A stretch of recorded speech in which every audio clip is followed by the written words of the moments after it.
coming to this movie Srivalli andi, it's a different concept what we are trying, like ఒక different screen ప్లేతో ఒక different జానర్తో వస్తున్నాము. అంటే జనరల్గా మిగతా సినిమాలు లైక్ డిఫరెంట్గా ఉంది అని చెప్పడం కన్నా I'll tell you what is the reason behind ఇది డిఫరెంట్గా ఎందుకుందో నేను చెప్తున్నాను. As we all know that Vijayendra Prasad గారు is one of the best story teller in India and best story teller in down south also. So ఆయన కథతో, ఆయన screen ప్లేతో, ఆయన మాటలతో, ఆయన దర్శకత్వంతో వచ్చే సినిమా ఇది. అండ్ అది కూడా కొత్త వాళ్ళతో ప్రయోగం చేస్తూ ఇట్స్ అ డిఫరెంట్ సినారియో అండి కంప్లీట్గా. So I feel this is completely way out of the box movie. అంటే ఒక కొత్త ఒరవడిని సృష్టిస్తుంది అనుకుంటున్నాను. అండ్ మీరు కింద ట్యాగ్ లైన్ చూసినా కూడా అన్ ఎరోటిక్ సైన్స్ థ్రిల్లర్ అన్నారు. ఉంటే ఎరోటిక్ థ్రిల్లర్ అని ఉంటుంది కానీ సైంటిఫిక్ థ్రిల్లర్ అని ఉంటుంది కానీ ఈ రెండు కాంబినేషన్ అనేది చాలా ఫస్ట్ టైం ఇది. సో నాకు తెలిసి ఒక తెలుగు ఇండస్ట్రీలో ఒక 15 years కానివ్వండి, 10 years కానివ్వండి, ఇది ఒక కొత్త మూవీ అవుతుందని నేను అనుకుంటున్నాను. అండ్ ఇంతకుముందు మీరు డైరెక్టర్ గారు మూవీ చూసింటే శ్రీకృష్ణ కానివ్వండి, రాజన్న కానివ్వండి. Srikrishna 2006 is completely family entertainer, ఒక ఫ్యామిలీ మధ్యలో జరిగే కామెడీ కానివ్వండి. అండ్ రాజన్న సినిమా కానివ్వండి, ఇట్స్ ఒక తెలంగాణ పోరాటం గురించి జరిగిన మూవీ అది. సో కంప్లీట్లీ 2 different జానర్స్ అది. అండ్ ఈ సినిమా అనేది ఇట్స్ కంప్లీట్లీ డిఫరెంట్. అసలు ఆ సినిమాకి ఏది సంబంధం లేకుండా తీసిన సినిమా ఇది. So different screenplay. And ఇందాక మా యాంకర్ గారు అన్నట్టు ఆ ప్రొఫెసర్ క్యారెక్టర్ గారు, ఆ ప్రొఫెసర్ గారే మొత్తం నా సినిమా అంతా చెడగొట్టింది ఫస్ట్ బేసిక్గా. నేనేదో హీరోయిన్ వెంటబడుతూ ఏదో లవ్ చేయమ్మా అని తిరుగుతుంటే ఆయన ఏదో మిషన్ కనిపెట్టారు. మిషన్ కనిపెట్టేసి ఈ హీరోయిన్ ఊరుకోకుండా నా మీద ప్రయోగం చేయమని చెప్పింది. ప్రయోగం చేసిన తర్వాత నేను అయినా ఐ లవ్ యూ అంటుంటే చీచి నువ్వు కాదు, నేను వల్లిని కాదు, నేను లైలా అని చెప్పి వెళ్ళిపోయింది. పోనీ లైలా అంటే నేనే మజ్ను అంటే నువ్వు కాదు నా మజ్ను వేరేవాడని చెప్పి తిరుగుతుంది. సో అశోక్ మల్హోత్రా గారు మొత్తం నా scenario చెడగొట్టారు. First person I would like to thank in this whole process is director sir for choosing me to play such a character. Like when I started the movie, I was very nervous because I've always I've seen sir's movie before, so I was like, he's such a big writer, how the experience would be. But the more I explored the entire process, how to work with him, I evolved as an actor. The best part about him is that he gives the liberty to an actor to understand the character. He comes, he explains you the scene, he leaves you with the scene. And if he thinks that there's something up and down in the scene, then he'll come and tell you. So I think that was very different experience for a newcomer because, I was like, okay, fine, I have to act in certain way, and I have to present myself like that. But I was given complete space to act, I think, which has made me a better actor. So I would really thank you, sir, for giving me that opportunity. And my producers, they have been lovely producers because I never felt that I'm out from my home. And they used to give me nice, good home food and so many sweets and so much they have taken so much care of me. About my character, I would like to say that, people always say that we should watch different films, we should make different films. When I heard the story for the first time, I found it interesting. But when I started shooting for it, it was so challenging at every level. There's so many layers in this character. There's so much she's doing and there's so much happening to her that I realized that, okay, this character is difficult and is different definitely. So I'm sure how much I've enjoyed myself in this movie. I'm sure when you guys go and watch in the theaters, you'll enjoy yourself so much.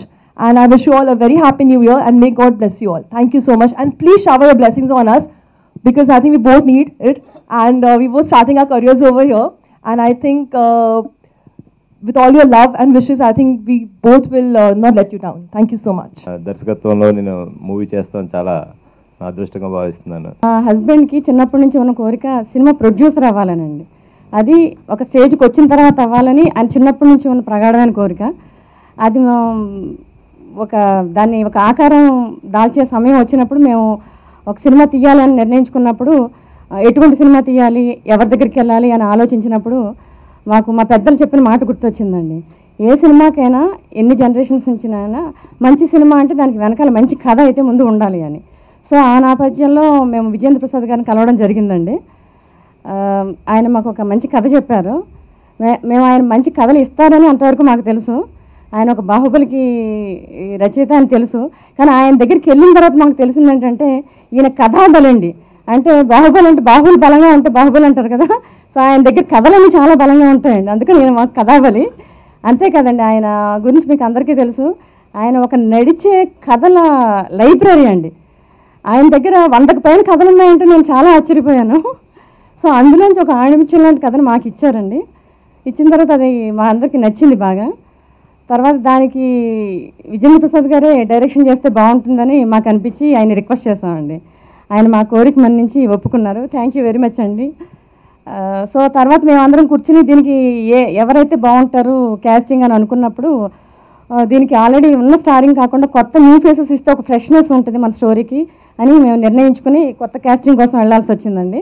మా దగ్గరికి వచ్చిన casting అంతా కూడా director గారు వాళ్ళ acting capacity వాళ్ళ ఇది చూసి సెలెక్ట్ చేసి తీసుకున్నారండి. తెలిసిన వాళ్ళు వచ్చి చేయమంటే చేసింది కాదు. మన రజత్నైనా నేహానైనా ఈచ్ అండ్ ఎవ్రీ క్యారెక్టర్ అండి. మనం పెద్దవాళ్ళని తీసుకోవడం కంటే వీళ్ళల్లో ఉన్న నటన బయటికి తీసుకురావాలని సాన పెట్టి డైరెక్టర్ గారు చేసి ప్రొడక్ట్ మాకు బయటికి తీసుకొచ్చారండి.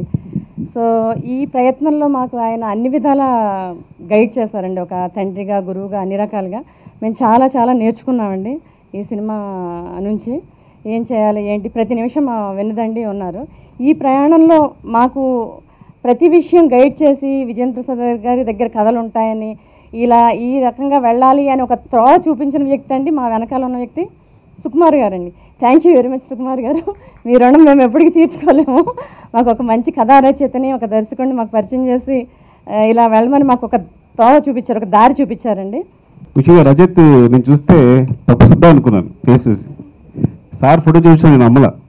ఇది నాకు నాకు తెలుస్తుంది, నాకు స్పార్క్ ఉంటుంది. మీరు అప్పుడు కూడా చెప్పారు సార్, ఇది ఫేస్ చూస్తే నాకు స్పార్క్ అనిపిస్తుంది, ఏదో నాకు ఏదో ఐ థింక్ గెస్ చేయగలను, నేను డెఫినెట్ బాగా చేయగలను. ఇప్పుడు చెప్తుంటే అనిపిస్తుంది అనమాట. నిజంగా నేను అంత గెస్ చేయలేదు. ఎంత బాగా మాట్లాడేసారు సింపుల్గా. అలాగే మీరు నిజంగా ఈ ఫంక్షన్గా అందం తీసుకొచ్చారు. అంటే ఇలా ఒక మహిళా ప్రొడ్యూసర్ కానీ ఎవరైనా కానీ ఇంత అందంగా మాట్లాడడం ఇదే ఫస్ట్ టైం నేను చూడడం, కానీ మేబీ పాత్రలు కూడా చూడడం కూడా అంత ప్రిసైజ్గా చాలా అందంగా ప్రతి విషయాన్ని ఇంత క్లియర్గా ఎక్స్ప్రెస్ చేస్తూ, అందుకే భర్త కోరిక అంటే ఆయన ప్యాషన్ చిన్నప్పటి నుంచి పడుకుని పాపం నిద్రలో కలరించేవారేమో సినిమా అని. మేబీ అది మీరు ఉంటారు. ఆయన కోసం మీరు ప్యాషన్తో కష్టపడి ఈ సినిమాని ఇప్పుడు చేద్దామని, ఇట్లా ఒక సినిమా చేద్దామని బయలుదేరడం మీరు చాలా అదృష్టవంతులు రాజ్కుమార్ గారు. మీకు తెలిసిన విషయాన్ని మళ్ళీ చెప్తున్నాను, ఏమనుకోవద్దండి. అందుకని ముందు విజయన్ ప్రసాద్ గారు, నేను అసిస్టెంట్ రైటర్గా చేసిన సినిమాలు తక్కువ, ఫ్రెండ్గా చెప్పండి అన్ని రైటర్గానే చేశాను ఆల్మోస్ట్. నేను సినిమాలో ఎవరైనా ఒక కథ చెప్పడం అనేది నేను చెప్తుంటాను. నా సినిమా గురు వినాయక్ గారు అంటే ఆయన, బికాజ్ ఆయన దగ్గరికి వచ్చాను, ఆయనే కథ చెప్పడం విన్నాను అంతే. తర్వాత ఇండస్ట్రీలో ఎవరు ఏ సీనియర్ రైటర్స్ కానీ డైరెక్టర్ కానీ కథ ఎలా చెప్తారు, ఎలా ఒప్పిస్తారు అనే విషయం నాకు తెలియదు.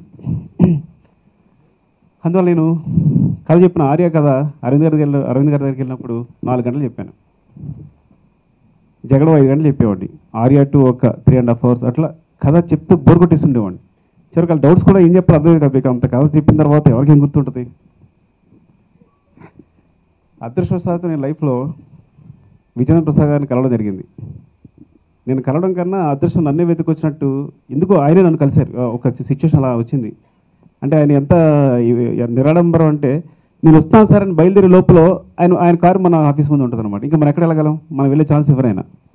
అంటే ఈ వయసులో ఆయన వయసు చెప్పకూడదు, చెప్తే మీరు షాక్ అవుతారు, కానీ నేను చెప్పను. అందుకే మా అబ్బాయిని కూడా అంకుల్ అని పిలవమని చెప్పాను, తాతగారు ఉన్నదని. కథ చెప్పారు. అది బజరంగి భాయిజాన్. ఎగ్జాక్ట్గా 21-22 minutes ఉంది. నేను రికార్డ్ చేస్తున్నాను సార్, నేను రికార్డ్ చేసుకొచ్చా అని. నేను ఫస్ట్ టైం ఒక సీనియర్ రైటర్ దగ్గర నుంచి కథ వింటున్నాను కదా అని రికార్డ్ చేసుకున్నాను. అవి వింటుంటే 22 నిమిషాల్లో మొత్తం కథ ప్రతి సీన్ వచ్చేసింది. అందులో ఎమోషన్ వచ్చేసింది, కామెడీ వచ్చేసింది, లవ్ సీన్స్ వచ్చేసాయి, అన్నీ మొత్తం నేరేషన్లో అన్నీ ఉన్నాయి. ఇంత అద్భుతంగా ఒక 22 నిమిషాల్లో కథని ఎలా ఒదిగించి చెప్పడం అనేది నాకు అర్థం కాలేదు. అది వింటూనే ఉన్నాను. ఆ తర్వాత ఎంత ఉపయోగపడిందంటే నాకు ఆ విషయం, అఫ్కోర్స్ తర్వాత బజరంగి భాయిజాన్ చూశాను. మీరు నమ్మండి, చూసినప్పుడు ఒక్క సీన్ కూడా మిస్ అవ్వలేదు సినిమాలో. ఒక్క సీన్ కూడా, ఒక 10% ఏవో షార్ట్ చేంజెస్ లేకపోతే కనెక్షన్స్ ఏవో ఉంటాయేమో, కానీ 90% సీన్స్ ఆయన 22 నిమిషాలు ఏది డైరెక్ట్ చేశారో ఆ సినిమా అంతా ఉంది. అంటే ఇప్పుడు ఏదో ఆయన కథ చెప్పారు, ఇంకెవరో డెవలప్ చేశారు, ఎవరో తీసినట్టు కాదు. బజరంగి భాయిజాన్ సినిమాని మొత్తం 20 నిమిషాలు మొత్తం చూపించారు. అదే సినిమా చూశాను నేను, ఇంకా షాక్ అయిపోయాను. ఆ తర్వాత నాకు కథ చెప్పడం చేతనైంది.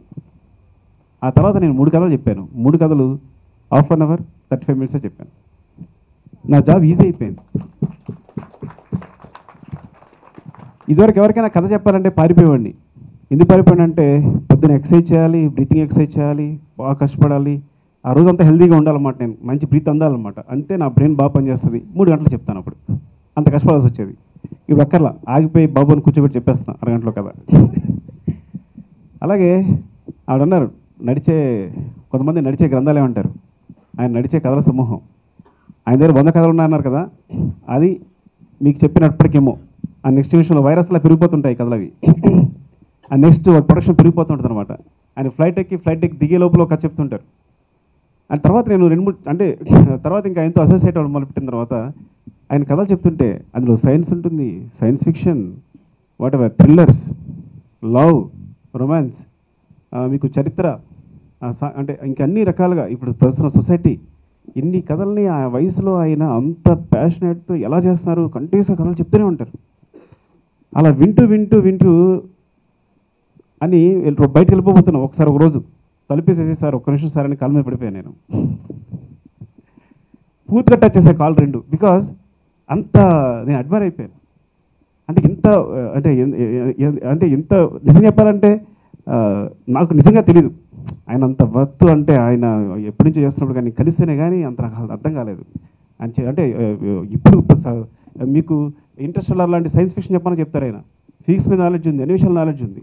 ఎక్కువ బోర్ కొట్టేసినా కానీ చెప్తాను అనమాట. అంటే నేను అంత చెప్పాలనిపిస్తుంది అనమాట. అట్లా ఇప్పటికీ అంతే చలాగ్గా బాంబేలో వచ్చేస్తుంటారు, తిరిగి వచ్చేస్తుంటారు, మధ్యలో సూట్ కేసు పట్టుకుని. అంటే ఆయన వయసు చెప్పట్లేదు, లోపల చెప్పాలని అనిపిస్తుంది కానీ చెప్పలేకపోతున్నాను నేను. అన్ని తీసుకుంటారు, సార్ సూట్ కేసు పట్టుకుందాం సార్ అంటే వద్దు సార్ వద్దండి అని ఆయనే పట్టుకుపోతుంటారు.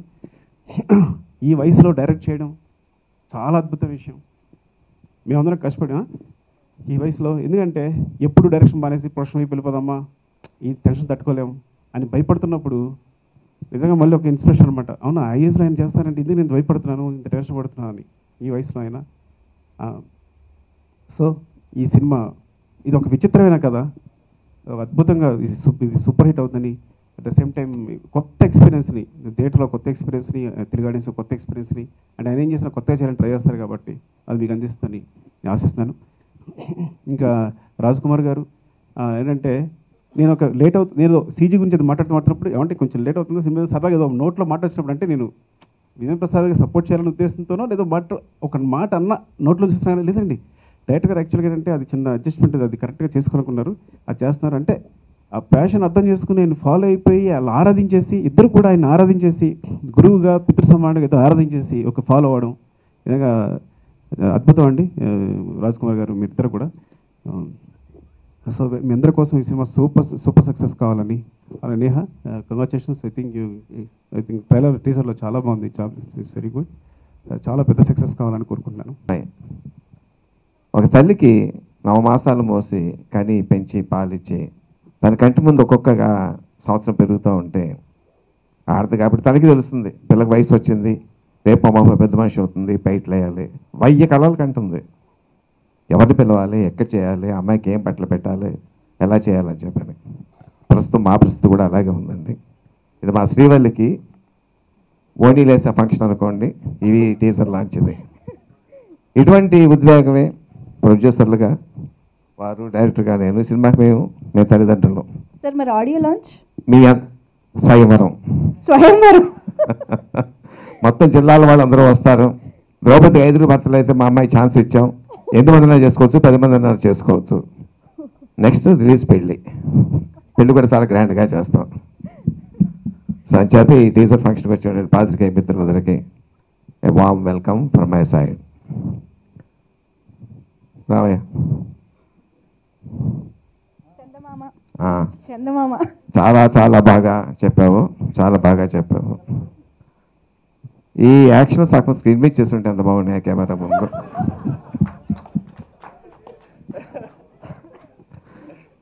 ఈ నా మనసు కారణం కలిగి ఒక చిన్న అబద్ధం ఆడనితోటి నిజం చెప్పేస్తున్నాను. నేను రజత్ కృష్ణని తన ఫోటో చూడగానే ఆడిషన్ కూడా చేయలేదు, ఈ అబ్బాయి మన హీరోని డిసైడ్ అయిపోయాను. బట్ ప్రొడ్యూస్ సాటిస్ఫాక్షన్ ఆడిషన్ చేశాను, కానీ టెన్షన్ పెట్టాను దాన్ని. చాలామంది అడుగుతున్నారు, పెద్ద పెద్ద రికమెండేషన్లు వస్తున్నాయి, ₹1 2 కోట్లు పెడతా ఉంటున్నారు పెట్టుబడి, మీరు పెడతా ఉంటారు కదా కొత్త హీరోలు అంటే టెన్షన్ ఫీల్ అయిపోయి, సార్ నేను ఒక 50 లక్షలు ఇస్తాను సార్ అన్నాడు.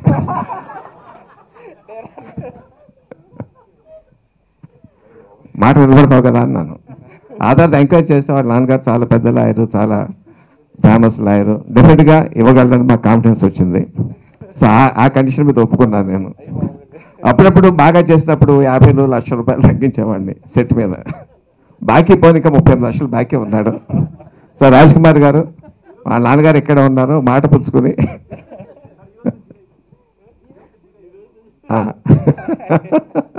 మాట కమిట్ అవుతున్నావు. ఏదమ్మా జీరో అయిపోయిందా? సుకుమార్ గారు అన్యాయం అండి. సరే రిలీజ్ లోపల కొత్త బాకీ దొరకపోతావు చూస్తాను నేను. Thank you Rajat, thank you for performance.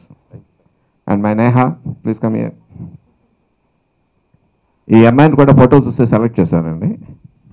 ఈ సినిమాలో కథపరంగా కొన్ని చేయవలసి ఉన్నాయి. She has to drive the car very fast. సముద్రంలో కెరటాల్లో she has to fight. Car driving వచ్చింది. స్విమ్మింగ్ అంటే నేర్చుకుంటున్నానండి, బాగా చేసేస్తాను షూటింగ్ టైంకి. సరే ఉడిపిలో అవుట్డోర్ షూటింగ్కి వెళ్ళాము. అక్కడ కారులో డ్రైవింగ్ సీన్ తీయాలి, తను డ్రైవ్ చేయాలి. ఎదురుకున్న కారు మీద నిలబడి, రాఘవ ప్లీజ్ నా మాటను కోపంతో వెళ్ళిపోవాలి. సడన్ మూమెంట్లో బ్రేక్ కొట్టాలి అమ్మాయి. ఎంత షార్ప్ కొట్టాలంటే లేకపోతే రాధమిగా ఎక్కేస్తుంది. కారు దగ్గరికి వచ్చింది, వచ్చి డ్రైవింగ్ సీట్లో కూర్చుని గేర్ ఏది, క్లచ్ ఏది, బ్రేక్ ఏది అని అడుగుతుంది. ఇదేంటి గేర్ ఏది, క్లచ్ ఏది, బ్రేక్ అడుగుతున్నాం ఏంటమ్మా అంటే, అదేనండి ఇంకా నేను చేయలేదు. పర్లేదు కదా మీరు కారు తోసేయండి, అక్కడ ముందే రాయి పెట్టండి, కొంచెం ఎక్స్ప్రెషన్ ఇస్తాను. ఏం చేయాలో పట్టుకుని చెత్త కొట్టాలనిపించింది. కాకపోతే మనిషి కరాటే జూడవచ్చు, దానే కొడత తిరిగి ఏమి చేయలేకపోయాను. సరే సరిపెట్టుకున్నా, ఏదో తీసేసాం సీన్. నెక్స్ట్ సముద్రంలో దెర్ ఇస్ అ ఫైట్. ఈ అమ్మాయికి ఒక క్యారెక్టర్ మెచ్చిన సముద్రం కెరటాలు ఉంది. ఉడిపి చాలా బాగుంటుంది, రాక్స్ అయ్యి కెరటాల దగ్గరికి వస్తూ ఉంటాను. నేను సేఫ్టీ మెజర్స్ తీసుకుంటానమ్మా, నేను అడుగు తాడు కడతాను, నేను ఒక కరెక్ట్ లాగైనా చేసేస్తాను. మరి స్విమ్మింగ్ ఇది బాగా ప్రాక్టీస్ చేసావా సముద్రంలోను, బాంబే మెరైనా బీచ్లోను అంటే, బీచ్లో ప్రాక్టీస్ చేయలేదండి. స్విమ్మింగ్ పూల్ బాగా చేసావా? ఆ స్విమ్మింగ్ పూల్లో కూడా చిన్నపిల్లలు స్విమ్మింగ్ పూల్ ఉంటుంది కదండి, 1 ఫీట్ది, దాంట్లో 2 సార్లు దిగానండి కాళ్ళ వరకు. అసలు ఏం మాట్లాడుతున్నావు నువ్వు? నేను చెప్పింది ఏంటి, నువ్వు చేసింది ఏంటి? ఇప్పుడు అవుట్డోర్ ఇక్కడికి వచ్చాము, నేను తెచ్చుకోవాలంటే ఏం చేయాలి నేను నుంచి గట్టిగా తిట్టాను. తిడితే ఇచ్చేసి ఏం చెప్పిందంటే, సార్ నాకు ఒక నైట్ మేర్ ఉందండి, నాకు కనీసం 50-60 సార్లు వచ్చి ఉంటుంది సముద్రంలో పడిపోతున్నట్టు, నీళ్ళు మునిగి చచ్చిపోతున్నట్టును, మీతో వేషం వదులుకోవడానికి ఇష్టం లేక అబద్ధం చెప్పానండి. ఇంకేం మాట్లాడతాను? బట్ అమ్మాయి ఎంత స్పోర్ట్ అంటే, మర్నాడు పొద్దున్నే నేను సముద్రం దగ్గరికి వచ్చేసింది with swimming trunk and swimming this thing.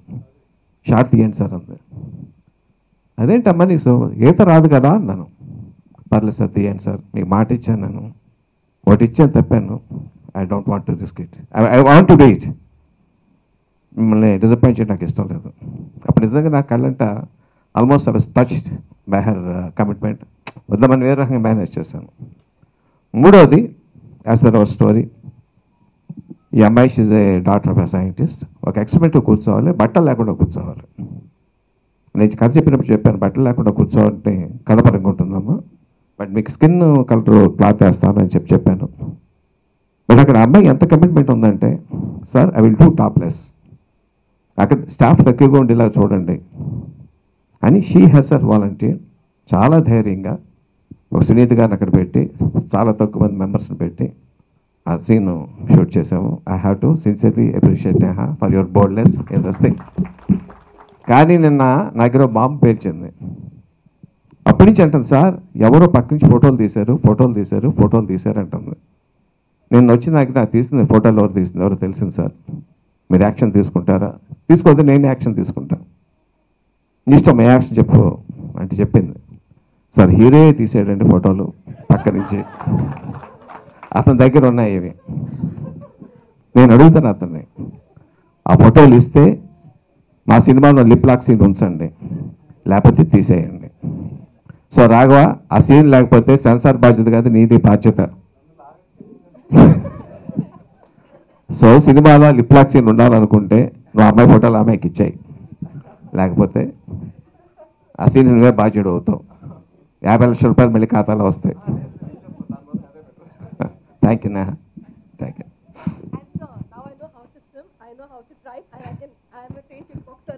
Cinema అయిపోయిన తర్వాత నా కర్మ.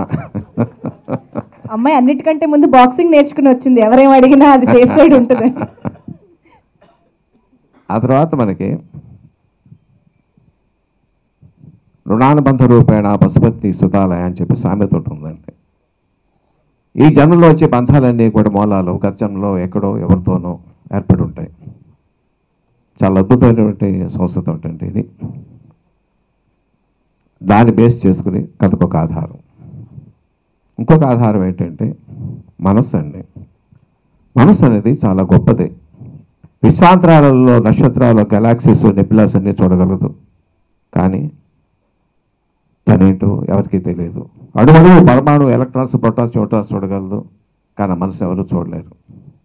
ఆ మనసునే చూడగలిగితే, దాన్ని కొలవగలిగితే గొప్ప వంటర్స్ చేయొచ్చు. పుడితేనే మనిషి వ్యభిచారి కాదు, దొంగ కాదు, హంతకుడు కాదు. కొన్ని పరిసర ప్రభావాలు అలా మారుతాడు. ఆ మనసును చక్కదిద్దగలిగితే ఎన్నో న్యూరోసిస్ నుంచి, ఎన్నో ఫోబియాస్, మేనియాస్ నుంచి మనిషి క్యూర్ చేయొచ్చు అని ఒక అద్భుతమైన కాన్సెప్ట్తో అశోక్ మల్హోత్రా అని ఒక సైంటిస్ట్ దాన్ని ఎక్స్పెరిమెంట్ మొదలు పెడతాడు. ఆయన దగ్గర స్టూడెంట్ మా కథలో వల్లి, శ్రీవల్లి. తను ఎక్స్పెరిమెంట్ చేయించుకుంది, సక్సెస్ఫుల్ మెజర్ చేయించుకుంది, కానీ దానివల్ల రకరకాలటువంటి పరిణామాలు వచ్చినాయి. గత జన్మలో జ్ఞాపకం వచ్చినాయి. గత జన్మలో ఒక లవర్ ఉన్నాడని తెలుసు, ఇప్పుడు ఈ జన్మలో ఒక లవర్ ఉన్నాడు. ఆ లవర్ కూడా ఇప్పుడు కనిపిస్తున్నాడు. ఇతర మధ్య నలిగిపోయినటువంటి అమ్మాయి తాలూకు కథ ఈ శ్రీవల్లి. మనకి శ్రీహర్షుడు అని చెప్పిన ఒక రాజు తెలుసు కానీ గొప్ప కవి కూడా ఉన్నారండి. నైషధం అని గొప్ప కావ్యం రాశారు ఆయన 16 ఏళ్ల వయసులో. ఆ రాసిన కావ్యం ఎవరికి అర్థం కాలేదు. అందరూ ఏంటి ఇలాగుంది, ఏంటి ఇలా ఉందంటే ఇలా ఉందంటే అన్నారు. కుర్రోడు బాధపడ్డాడు, వాళ్ళ అమ్మ బాధపడింది.